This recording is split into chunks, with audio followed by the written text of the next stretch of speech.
नमस्कार। दुनिया में एक ऐसा चेहरा है जिसे लगभग हर कोई पहचानता है।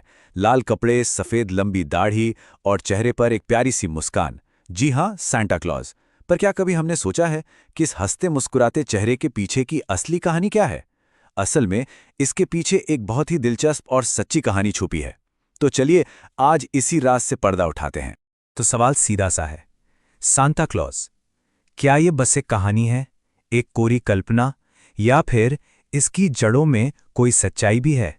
चलिए आज इसकी तह तक जाते हैं और पता लगाते हैं कि ये किरदार आखिर आया कहां से। और इसका जवाब सच कहूं तो थोड़ा चौंकाने वाला है। सांता क्लॉज की कहानी कोई मनगढ़ंत कहानी नहीं है, बल्कि ये एक असली इंसान पर आधारित है और उनका नाम था संत निकोलस। तो ये संत निकोलस थे कौन? आखिर क्या थी इनकी कहानी? चलिए जरा और करीब से जानते हैं इस दयालु बिशप के बारे में।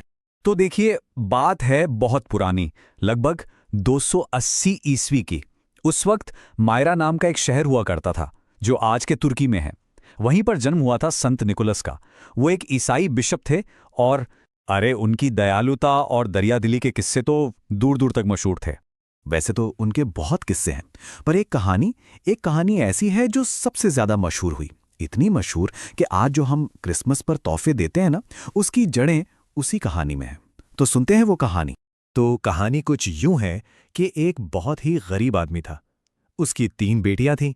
अब उस जमाने में बेटियों की शादी के लिए दहेज देना पड़ता था और इस बेचारे के पास तो पैसे ही नहीं थे। जाहिर है बहुत बड़ी मुश्किल थी ये। अब हुआ ये कि संत निकोलस को इस परिवार की परेशानी के बारे में पता चल गया। तो उन्होंने क्या किया, वो एक रात चुपके से गए और सोने के सिक्कों से भरी थैलियां उस घर की खिड़की से अंदर फेंक दी।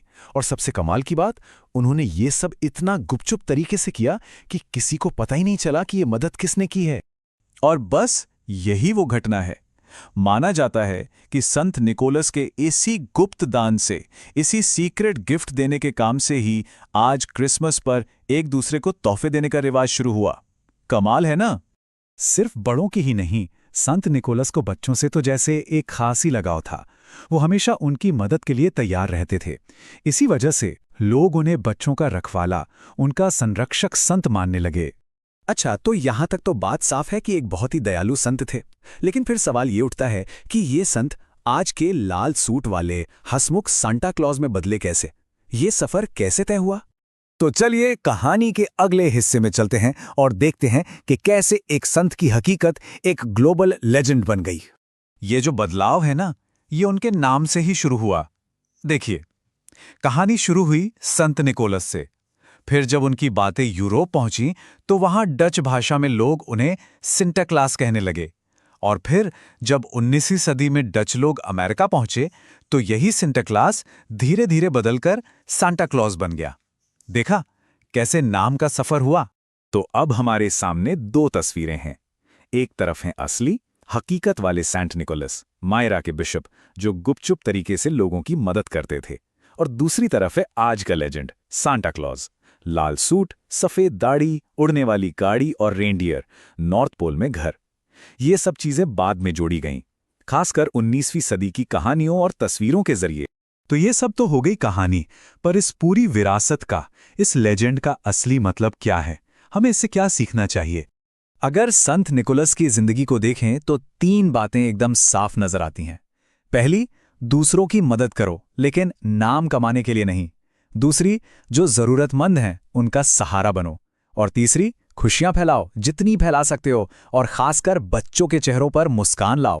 तो आखिर में एक सवाल, इस कहानी का असली जादू क्या है? क्या वो उड़ने वाले रेंडियर हैं, या नॉर्थ पोल की बर्फीली दुनिया, या फिर असली जादू एक इंसान की वो निस्वार्थ अच्छाई है जिसकी रोशनी सैकड़ों साल बाद भी आज भी हमें रास्ता दिखा रही है?